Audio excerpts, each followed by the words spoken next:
You found it. Your home for the best content on your favorite team, the Fighting Tigers of LSU.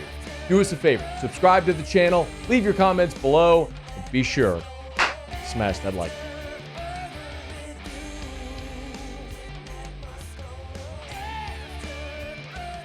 Monday, Tigers were back on the practice field outdoors in shell, so helmet, shoulder pads. Media got about 90 minutes worth of viewing, and we did get to see a whole lot. So I'll sort of empty the notebook on Monday's practice and tell you the high points and everything we saw.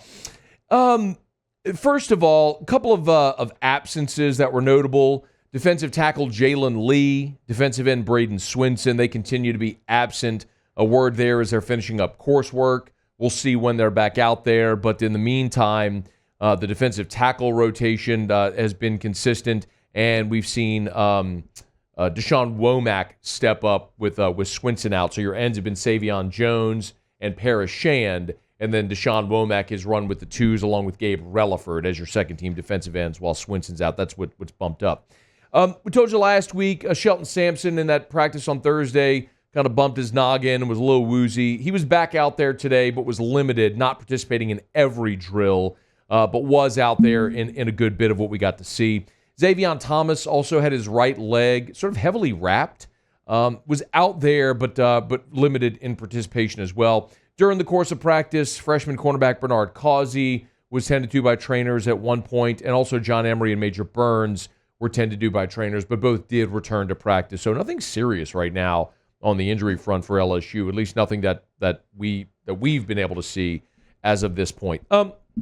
Maybe the most notable part of practice on Monday was the team 11-on-11, and they were running a 2-minute offense. So and they were moving the football. So it was 2-minute offense, get up the ball and go and snap it. And the ones ran 8 plays. Now, some of the things that's notable, whenever we talked last week and I gave you the practice report, one of the things I told you is when we're looking at some of those receivers, like Chris Hilton wasn't targeted at all in the 7-on-7s a week ago, on Thursday. Well, literally the first play of the 2-minute offense, they went deep to Chris Hilton down the right side. He made a beautiful catch. He dusted Juwan Johnson, the freshman, who with Major Burns out, Juwan Johnson was playing the star position. So right away, they went to Chris Hilton. It's just another example of the embarrassment of riches that they have in this receiver core, because on any given day, it feels like someone else could pop. Like on day one, where we saw Trey'Dez Green have an awesome day. Well, today, as we'll get through, Kamari Pimpton was awesome. Chris Hilton was awesome. So it feels like there's just so much there for LSU offensively that on any given day, it could be someone else that pops. So who develops the consistency, I think, is going to be interesting. But this was notable. They ran 8 plays, the ones. And actually, on back-to-back plays, Kyle Parker had receptions on back-to-back plays, beating Sage Ryan and Jordan Gilbert. So, another young guy, getting in there, getting reps with the ones, rotating among the receivers and making plays. Well, they're going down the field. They get in a goal-to-go situation, and Garrett Nussmeier kind of pats the ball, delays a little bit, and throws one over the middle, and Ashton Stamps undercuts him and intercepts it, right at the goal line. It was a pass that was intended for C.J. Daniels, who was starting on the left side, working his way toward the middle. So it's kind of the thing we talk about with Nuss, right? It's, all the ability's there, you got to purge the bad play. And that was a bad play. And in that situation, throw it out the back of the end zone, take a sack, eat it, whatever. Just don't throw the ball over the middle into traffic and got it picked like he did in that situation. For what it's worth, as I mentioned, with Major Burns out, Juwan Johnson was running first-team star, and your starting cornerbacks, again, were Sage Ryan and Ashton Stamps. So Sage Ryan continues to run at cornerback for LSU. When the twos went in that 11-on-11 period, Collins went first and then Swan. That's a flip from the last time we saw it. All screens and running plays. The last play with Ricky Collins was a low snap by Cohen Eccles that skidded away. When Swan went in, his last play was a nice pitch and catch to Trey'Dez Green for a nice gain. But that was the only time in that period that we saw Trey'Dez Green targeted. There was 2 more team periods. They were on the field that was farthest from us, so it was very difficult to see what was happening, but it was mostly looked like running plays, toss sweeps, check downs. They weren't really advancing the ball or pushing the ball downfield. It felt more like what we were talking about last week with 7-on-7s, where each rep starts from, like if you're starting at the 20 and you're just running plays and just you're running reps. So all things considered, during the team drill, the offense moved the ball, but the defense got the stop at the goal line. Let's see, a couple other things. We did get to see wide receiver corner reps. So, again, it was just line up and go, running different routes. The advantage is heavily toward the receiver there because it's just a wide receiver and a defensive back, and there's no help. And the receiver obviously knows his route.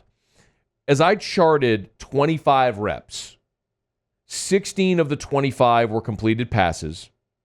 6 of the incompletions I'd put on the quarterback as a bad throw. And only one real true pass breakup.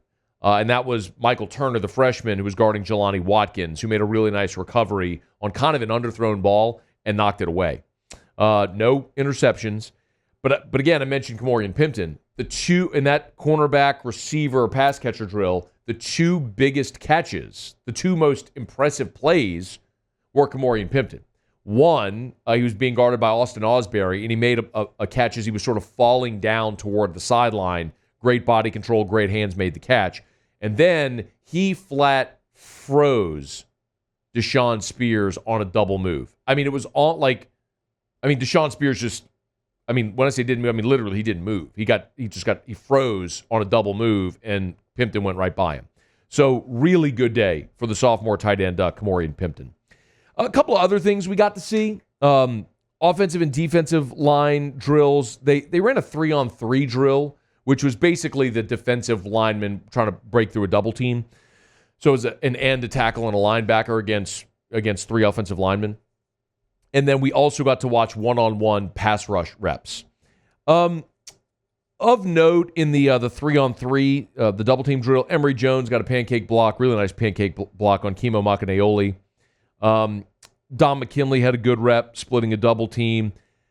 You hate to pick on a freshman, but Ethan Callaway had a really, really rough day today. And the coaches were kind of all over him, not only when he was on offense, but even whenever they were running scout defense. They'll have the offensive lineman line up as a scout defense, and some of the assistants were getting all over Ethan Callaway. Freshman, and just his fourth practice ever, it's going to be a challenge. Ori Williams had a rough rep as well, and they made him run run a lap after that. But again, they're going to be tough on these guys. They have a high standard. But then when the offensive line and defensive line were running through their pass rush reps, so imagine you've got the first team offensive line lined up, but it's just a one-on-one rep. And basically the rest of the line is lined up so you don't have unlimited space as a defensive player to run anywhere. So, for example, Will Campbell would line up and go against Savion Jones. And then Garrett Dellinger would line up and go against Jacoby and Guillory. And, and so on. You understand. They would just go right down the line. They ran 17 reps. The offense won 12. The defense won 5. The entire first-team offensive line won their reps. The most impressive win was Kalaj Cobbins, who beat Ethan Callaway so badly they kept making Callaway line up and go over and over again, and he kept getting beat. I think he just was getting more and more tired. JVR Suggs, the transfer from Grand Valley, had a really nice win against Bordelon. So I guess the way I would, if I were to condense Monday's practice, what I would say is the offense is still outpacing the defense.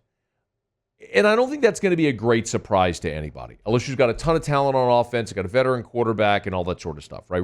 Tons of great athletes and pass catchers and the best offensive line in football. They should be better. The offense should be ahead of the defense right now. But what I will say is, given a low bar for the defense is improving. You are seeing the defense actually be competitive and win reps. I just mentioned the interception for Stamps at the goal line against C.J. Daniels. I mentioned, the one-on-one drills with the offensive and defensive line. Yeah, it was overwhelming, but this might be the best offensive line in football. And while if you just look at the starters, which won all 5 reps, after that, it was 5. It was 5-5, really, after the starters. So it was split offense and defense once you got past the starters, really, or 7-5, I should say, for the offense. But my point is, especially when you get into the depth, it's so much more competitive. And I think what that speaks to is that LSU has recruited well, and they are developing young talent here through the program. Final note, we got to watch kick return and kickoff units today. Your returners on kickoff, again, Xavier Thomas would be back. He was back there, but he wasn't participating. So the way they lined it up, remember, there's two deep at all times. So you had Aaron Anderson, Javen Nicholas as the first returners with no Xavier Thomas back there. You had Caleb Jackson, Caden Durham as the second kickoff returners, and then you had Jelani Watkins and Josh Williams third. And then kicking off, it was all the guys you'd expect. It was, you had Damian Ramos, you had Aiden Corbello, and then Peyton Todd was actually working kickoff duty as well. Remember, Nathan Dybert tore his ACL in that A&M game where he was trying to make a tackle and tore his ACL. So he's still not. We haven't seen Nathan Dybert out there, and don't know when he might return. But we can see about that. We'll get to speak to Brian Kelly on Tuesday and maybe ask for some of those updates, personnel updates. Then Joe Sloan meets with reporters on Wednesday. So a lot of availability this week as LSU rolls through camp. It's our Monday camp report. Hey, thanks so much for watching. Please leave your comments. I love to interact, and be sure to hit the red subscribe button below.